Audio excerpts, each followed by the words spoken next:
उपराष्ट्रपति जगदीप धनखड़ के निमंत्रण पर हरियाणा के हिसार से किसानों ने शुक्रवार को नए संसद भवन का भ्रमण किया और उपराष्ट्रपति से मुलाकात की। उपराष्ट्रपति ने पिछले महीने 26 दिसंबर को हिसार स्थित आईसीआर केंद्रीय बैंस अनुसंधान संस्थान का दौरा किया था। तब धनखड़ ने वहां उपस्थित किसानों से मुलाकात भी की थी। उन्हें दिल्ली आकर नया संसद भवन देखने को आमंत्रित भी किया था और उपराष्ट्रपति ने अपने देसी अंदाज में किसानों से कहा कि दिल्ली आओ थारो घर से। उपराष्ट्रपति के निमंत्रण पर शुक्रवार को केंद्रीय बैंस अनुसंधान संस्थान के वरिष्ठ अधिकारी और वैज्ञानिक किसानों के साथ दिल्ली पहुंचे, जहां उन्होंने संसद भवन का गाइडेड टूर किया और उपराष्ट्रपति से मुलाकात के बाद सभी किसानों ने संसद भवन में लंच किया। इसके बाद वे उपराष्ट्रपति निवास पर पहुंचे और जहां किसान भाई बहनों का स्वागत सत्कार डॉक्टर सुदेश धनखड़ द्वारा किया गया। इसमें विभिन्न गांव के 40 किसान और 10 महिला किसान शामिल थे।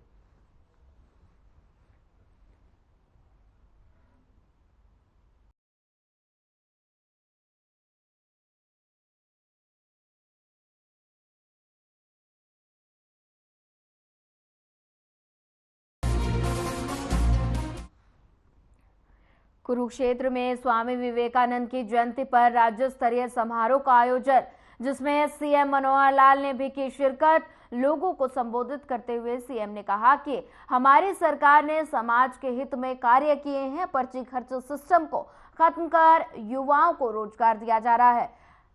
सरकारी नौकरी में भी पारदर्शिता लाई गई है।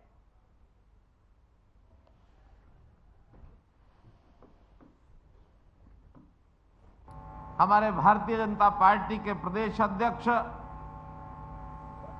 युवा प्रदेश अध्यक्ष, युवा मोर्चा के नहीं है बल्कि पार्टी के युवा अध्यक्ष श्री नायब सिंह सैनी जी,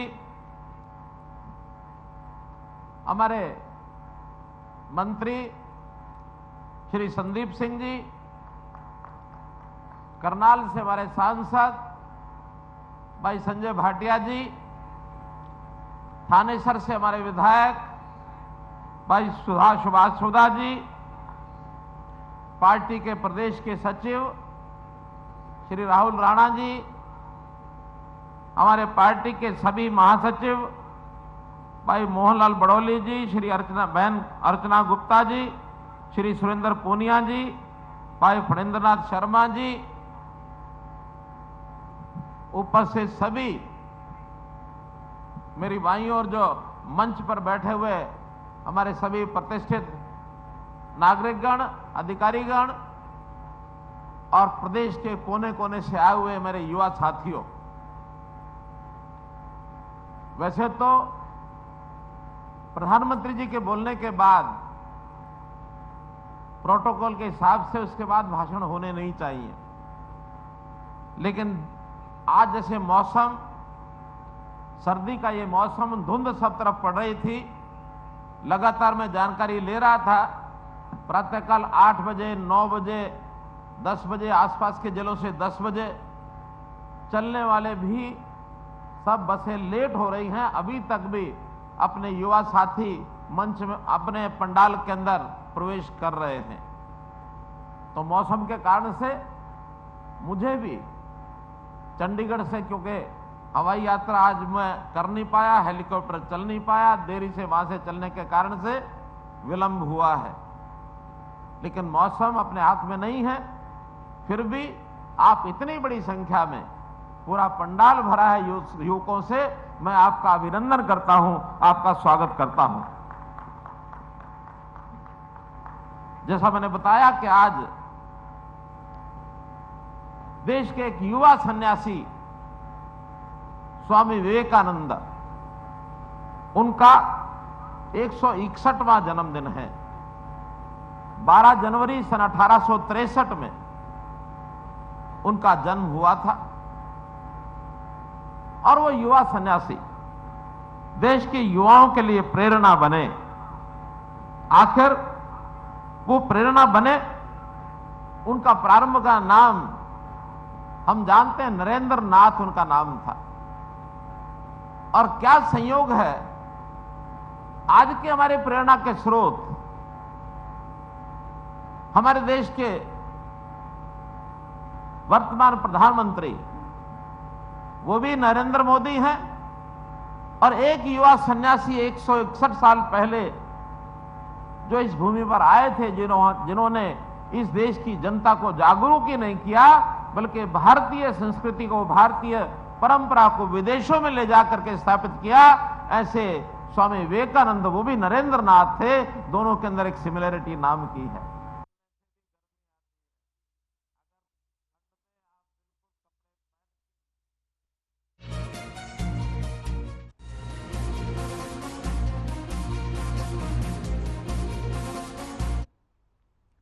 जेपी दलाल कृषि और पशुपालक मंत्री ने लोहारू हलके के चहाड़ कला में विकसित भारत संकल्प यात्रा के समापन पर कार्यक्रम में शिरकत की। इस दौरान उन्होंने 3.12 करोड़ रुपए की लागत से बनने वाले सामुदायिक केंद्र का शिलान्यास किया। गौशाला को 11 लाख रुपए अनुदान देने की घोषणा भी की गई। वहीं मौके पर कृषि मंत्री जेपी दलाल ने कहा कि लोगों में संतुष्टि है, उनकी अपनी सरकार उनके सपनों को पूरा कर रही है। कृषि मंत्री ने कांग्रेस पर निशाना साधते हुए कहा कि चुनाव का समय आ गया है, जनता के दरबार में जाएंगे। हम तो हर वक्त जनता के दरबार में रहते हैं। कुछ मौसमी पार्टियां हैं जो चुनाव के समय जनता में जाती हैं और जनता जनार्दन को फैसला करना है कि वो किसे आशीर्वाद देंगी।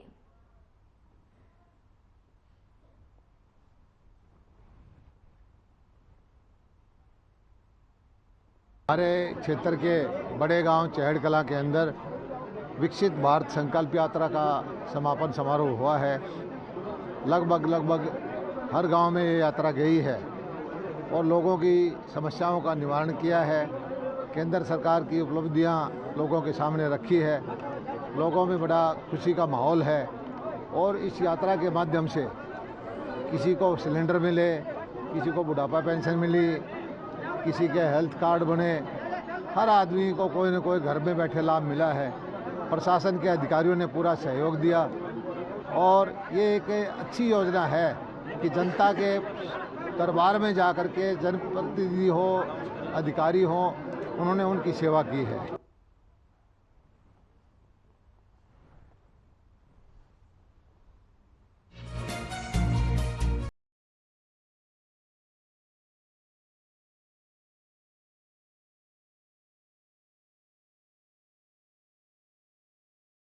फरीदाबाद के सूरजकुंड राजहंस होटल में चल रहे महिला आयोग के 25 वर्षगांठ कार्यक्रम के समापन मौके पर पहुंचे और बता दें कि हरियाणा के राज्यपाल बंडारू दत्तात्रेय ने महिलाओं के द्वारा किए जा रहे अलग अलग क्षेत्र में कार्यों की सराहना करते हुए कहा कि महिलाएं आज के समय में हर क्षेत्र में पुरुषों से आगे हैं और वहीं हरियाणा सरकार भी महिलाओं को आगे बढ़ाने को लेकर लगातार काम कर रही है। चाहे वो राजनीति हो या फिर खेल का क्षेत्र, शिक्षा हो या कोई अन्य, सभी क्षेत्रों में महिलाएं, लड़कियां को आगे बढ़ चढ़कर भाग लेना चाहिए। और बता दें कि वहीं मीडिया से बातचीत करते हुए हरियाणा के राज्यपाल बंडारू दत्तात्रेय ने बताया कि लगातार महिलाएं जिस तरीके से हर क्षेत्र में आगे बढ़कर काम कर रही हैं, इससे साफ जाहिर है कि महिलाएं किसी भी क्षेत्र में पीछे नहीं है और सरकार भी लगातार महिलाओं के उत्थान को लेकर काम कर रही है।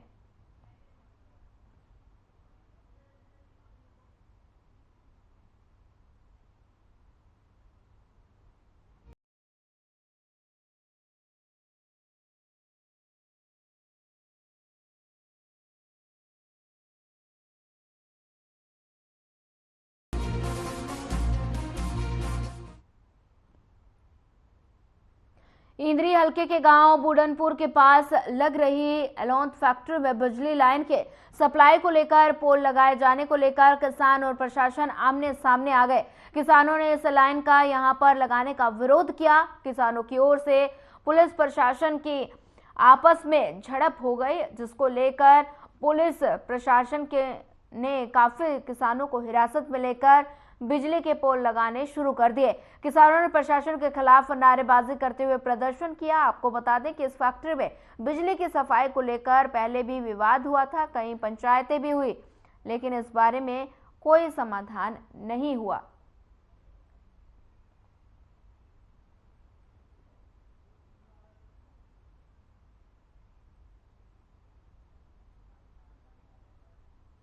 जो लाइन इसमें सप्लाई जानी है, सप्लाई इनकी सबसे पहले तो बनी भासो ग्रिड से, उसका एस्टीमेट इनका बना कम से कम 50 लाख से ऊपर।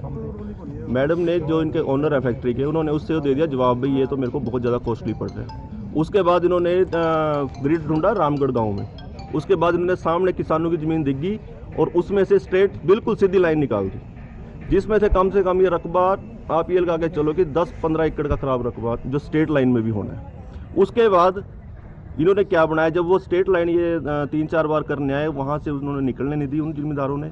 इन्होंने क्या सोचा कि जो से छोटे जिम्मेदार हैं, जिनके कोई 1 किले का मालिक है, कोई 1.5 किले का मालिक है, भी वो इस चीज़ से अनजान रहेंगे। इन्होंने वो 10 किले की लाइन कम से कम वो 20 एकड़ में से करके ऊपर से घुमा दी गाँव के। जहाँ 10 जिम्मेदारों का गढ़ कटना था, वहाँ 20 का कटने लग रहा है आज की डेट में। और इन्होंने जानबूझ के ये चीज़ सोची है भी इधर ये छोटे जिम्मेदार है, कोई 1.5 किले का मालिक है, कोई 1/2 किले का मालिक है, क्या उसकी ज़मीन नहीं है? जिसका मुरब्बा है मतलब उसकी ज़मीन ज़्यादा वैल्यूएबल है, जिसका 1/2 किला है उसकी ज़मीन की कोई वैल्यू नहीं है। देखिए जी, मामला तो कुछ नहीं है यहाँ पर। जो यह फैक्ट्री मालिक है और प्रशासन का डुलमुल रवैया ना, मामला ज़्यादा गड़बड़ कर दिया। पिछले 4-5 महीने में 3-4 इसके एस्टिमेट बन लिए। कभी किसी खेत में न घुमा के लियावा, कभी किसी में न घुमा के लियावा, और सीधा रास्ता इसका सड़कों सड़क क्यों नहीं लेकर आंदे। भूटान खेड़ी पावर हॉस्पिटल आना नहीं, यहाँ से 1.5 किलोमीटर लेगा जो बुढ़नपुर के सामने मेट्रो लाना अड्डे पर, मेट्रो लाने पे तो सीधे आवा सड़कों सड़क फैक्ट्रियों में भी आवा, पोल्ट्री फार्मों में भी आ रही, सैलरों में भी आ रही। इस फैक्ट्री में क्या दिक्कत है? जो फैक्ट्री मालकन आवाज जबरदस्ती कर रही भाई किसानों खेतों में लिया। पिछले 3-4 महीने थे 3-4 एस्टिमेट बन लिए ना, आज तक वो एस्टिमेट किसी साथी ने दिखाया। और आज भी कुछ किसान साथियों ने अपनी सहमति जता दी थी भाई हम खंबे गड़वा लेंगे। उसमें हम भी ये नहीं कहना चाहते भाई जिसने सहमति है गड़वा लो, कोई दिक्कत नहीं है। जिस साथी ने अपना नुकसान दिख रहा है नहीं गड़वाना चाहते, जबरदस्ती हम भी नहीं करने देंगे। मौके के जो सरपंच है उन्होंने भी कहा भाई जो DC साहब ना आदेश दिए, जो एस्टिमेट बन रहा है उस एस्टिमेट पर लाइन पर सीधी ले जाओ।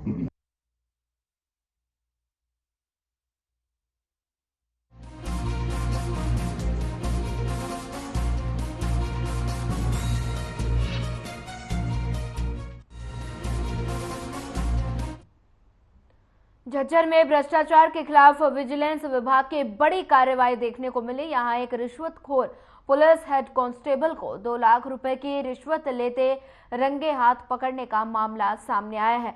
आरोपी झज्जर पुलिस के एंटी नारकोटिक्स सेल में तैनात था और एक युवक को केस में फंसाने का डर दिखाने के बाद उसे केस से बाहर निकालने की एवज में 2 लाख रुपए की मांग कर रहा था। जैसे ही शिकायतकर्ता ने रिश्वतखोर पुलिस कर्मचारियों को 2 लाख रुपए दिए, ठीक उसी दौरान विजिलेंस विभाग के कर्मचारियों ने उसे धर दबोचा।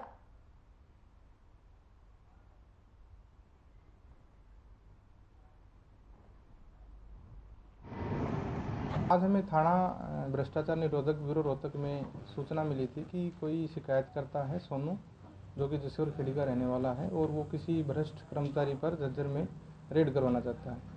तो इस संबंध में हमने उच्च अधिकारियों से स्वतंत्र गवाह ड्यूटी मजिस्ट्रेट नियुक्त करवाए और उसके बाद अपनी रेडिंग पार्टी तैयार की गई और रेडिंग पार्टी को साथ लेकर शिकायतकर्ता से संपर्क करके जिसने ये बतलाया कि गुडा बाईपास पर हम आपसे मिलेंगे। तो गुडा बाईपास झज्जर पर हम शिकायतकर्ता से मिले तो उसने अपनी लिखित कंप्लेंट हमें हवाले की, जिसमें उसने बतलाया कि एंटी नारकोटिक सेल है बादली में, जिसका कि कर्मचारी है HC राकेश कुमार, जो कि उनसे 2 लाख रुपये रिश्वत की डिमांड कर रहा है। डिटेल पूछने पर उसने बतलाया कि कोई आसोदा थाने में मुकदमा दर्ज हुआ था 8 दिसंबर को, जिसमें कि कोई सुनील पकड़ा गया था और सुनील अरेस्ट करने के बाद वो उस शिकायतकर्ता का भाई अभिमन्यु है, मोनू उर्फ मोलड़, जिसको कि अरेस्ट करने की वो बार धमकी दे रखी थी और नोटिस भी दिया हुआ था। और इस एवज में उसको मुकदमे से निकालने के लिए 2 लाख रुपए रिश्वत की शिकायतकर्ता से डिमांड की गई। और इसके 2 लाख रुपए की रिश्वत की डिमांड के साथ साथ शिकायतकर्ता को यह भी बोला गया कि आपको इस मुकदमे में किसी दूसरे आदमी का नाम देना पड़ेगा, जिसके लिए कि आपको केस में अरेस्ट करने के लिए एक आदमी पेश करना होगा और साथ में उसका एक जमानती पेश करना होगा। तो ये सारी सूचना बतलाने के बाद हमने पूरा अपना रूपरेखा तैयार की है और जैसे ही जो कल्प्रिट था उसने अनाज मंडी में पैसे लाने के लिए बोला है, तो वहाँ छाया गवाह ड्यूटी मजिस्ट्रेट के साथ हम भी छुप के वहीं टीम के साथ रहे और वहाँ अनाज मंडी से जैसे उसने रिश्वत राशि ली है तो उसको मौके से उसकी गाड़ी से अरेस्ट कर लिया है और रिश्वत के 2 लाख रुपए उससे बरामद कर लिए। अभी क्या कार्रवाई चल रही है? अभी उसकी कार्रवाई चल रही है। इसके साथ साथ हमें उसकी गाड़ी से कुछ कैश भी बरामद हुआ है, जिसके बारे में भी पूछताछ अभी कर रहे हैं और आगे की डिटेल है उसके पूछताछ के बाद पता करेंगे कि क्या क्या किन किन की और इन्वॉल्वमेंट है इसमें, और अगर इसमें किसी और की इन्वॉल्वमेंट है तो उनसे भी पूछताछ करके उनको अरेस्ट किया जाएगा। कितने बंदे पकड़े गए? अभी मौका पर रेड हैंडेड एक ये पकड़ा गया है और आगे पूछताछ भी जारी है। ठीक है।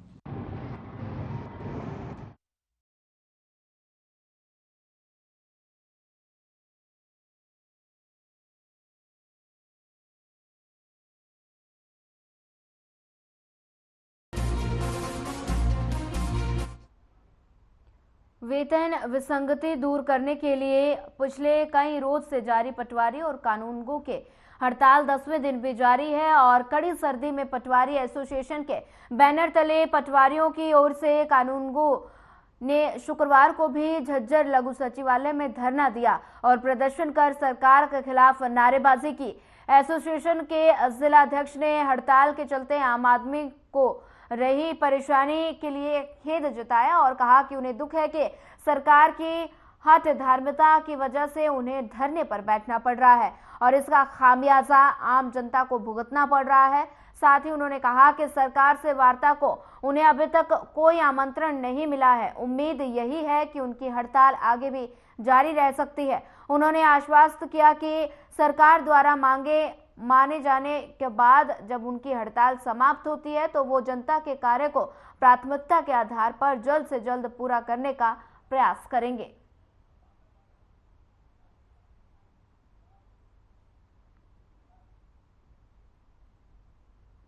10 दिन से बैठे हुए हैं, हम भी परेशान हैं, या सर्दी में बैठे हुए हैं और आमजन भी इससे काफ़ी परेशान है। जो हमारे बैठने के कारण परेशान हो रही है, काफ़ी महत्वपूर्ण कार्य होते हैं आमजन के, लेकिन वो हमारी भी मजबूरी है, हम वो उनका नहीं निपटा रहे हैं, तो उसके लिए भी हम खेद प्रकट करते हैं। आमजन का जो कार्य नहीं हो रहा, नहीं हमारी किसी प्रकार की वार्ता हरियाणा सरकार की ओर से या उस अधिकारी की ओर से किसी प्रकार की अभी तक वार्ता के लिए निमंत्रण नहीं मिला है। उम्मीद है 10 दिन बीत गए, पहले भी हमारे 1 वर्ष पहले हमारी जो अनिश्चितकालीन हड़ताल हुई थी उसमें हमें 10 दिन में हमारी मांगों को माननीय मुख्यमंत्री महोदय की ओर से मान लिया गया था, परंतु बड़े खेद का विषय है कि 10 दिन बीत जाने के बाद भी हरियाणा सरकार की ओर से या उनके किसी नुमाइंदे की या उस अधिकारी की ओर से किसी प्रकार के हमारे वार्ता में अभी तक हमारे कार्यकारिणी को शामिल नहीं किया गया है।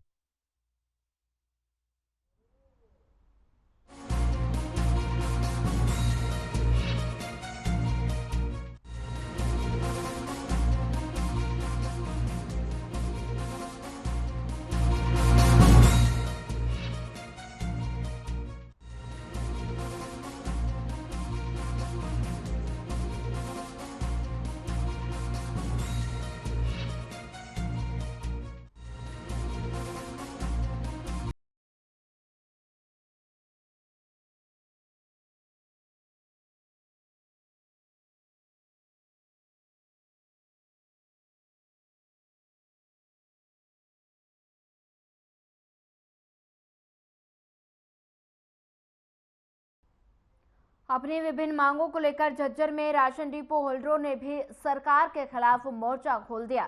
शुक्रवार को झज्जर जिला मुख्यालय पर डिपो होल्डर ने एकत्रित होकर सरकार के खिलाफ प्रदर्शन किया और नारेबाजी भी की। डिपो होल्डरों का कहना था कि वो सरकार की नाइंसाफी के चलते 1 जनवरी से अनिश्चितकालीन हड़ताल पर हैं। उनकी 20 सूत्रीय मांगे हैं और इन सभी मांगों पर विचार कर सरकार ये मांग जल्द से जल्द पूरा करनी चाहिए, ये उन्होंने कहा है। और उन्होंने चेताया कि अगर उनकी मांग पूरी नहीं की गई तो मजबूरन उन्हें लंबा आंदोलन छेड़ना पड़ेगा।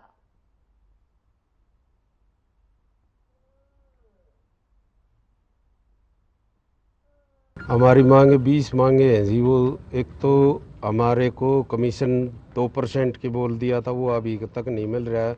डिपो होल्डरों को इस समय कोरोना काल में कईयों की मौत होगी, उसके बारे में किसी को कुछ नहीं मिला। राजस्थान सरकार ने 50 लाख रुपए दिए, हरियाणा गवर्नमेंट ने भी देना चाहिए।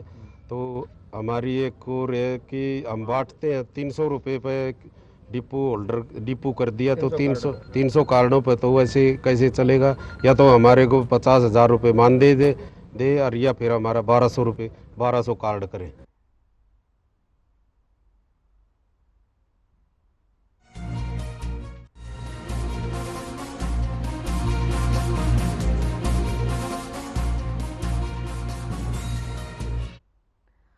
अयोध्या में 22 जनवरी को रामलला के होने वाले प्राण प्रतिष्ठा समारोह में जाने से बेशक कांग्रेस ने किनारा कर लिया हो, लेकिन जनता में इस बात का गलत संदेश न जाए, इसके लिए कांग्रेसी नेता अब बचाव की मुद्रा में आ गए हैं। इस मामले में शुक्रवार को जब बादली हलके के कांग्रेस विधायक कुलदीप वत्स ने मीडिया से सवाल पूछा तो उन्होंने यही कहकर पार्टी का बचाव किया कि इस मामले में बीजेपी की सोच राजनीति से प्रेरित है, जबकि कांग्रेस की सोच समर्पण और आस्था की है।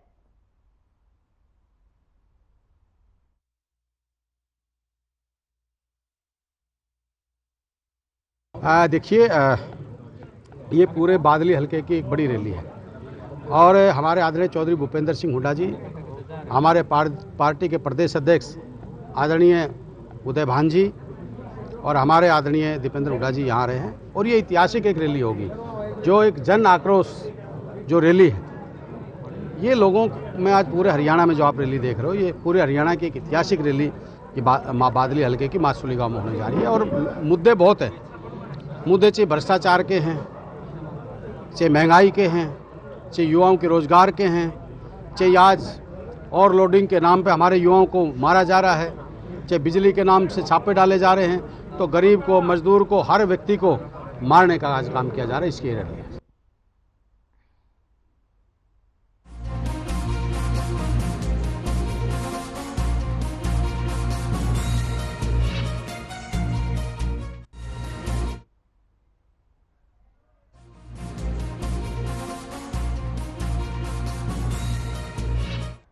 झज्जर के इनेलो कार्यालय में इनेलो पिछड़ा वर्ग की बैठक हुई, जिसमें इनेलो प्रदेश अध्यक्ष नफे सिंह राठी ने भी शिरकत की। इस मौके पर नफे सिंह राठी ने दावा किया कि हरियाणा में इनेलो का संगठन पूरी तरह से मजबूत है और लोगों की भावनाओं को समझते हुए उनकी समस्याओं को उठाने का काम किया जा रहा है। राठी ने कहा कि इनेलो का संगठन इतना मजबूत है कि इनेलो का कार्यकर्ता कभी भी बैरिक में नहीं जाता, हमेशा जनता के बीच रहकर उनके अधिकारों के लड़ाई लड़ने का काम करता है।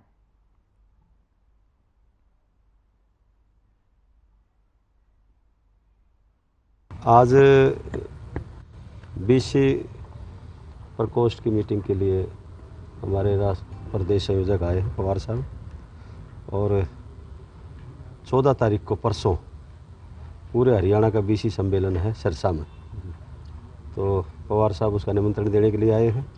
और इंडियन नेशनल लोकदल पार्टी के बीसी सेल के पदाधिकारियों की मीटिंग है, तो उस मीटिंग में ये निमंत्रण देने के लिए आए हैं और पार्टी के संगठन को मजबूत करने के लिए भी विचार विमर्श करने के लिए आए हैं।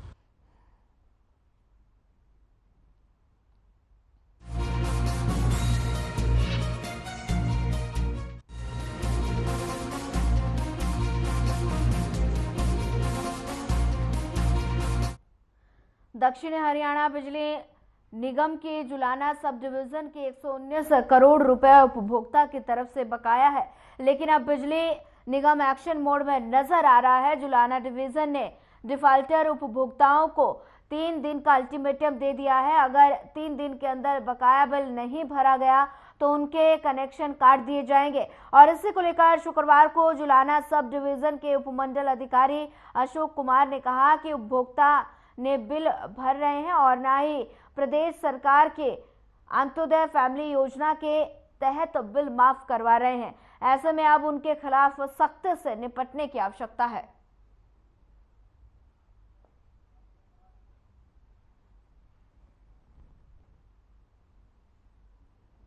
सबको लिस्टें दी गई हैं, सभी सरपंचों को मैसेज दिया गया है कि भाई आपके गांव में इतने डिफॉल्टर्स हैं, इनको क्लियर करो।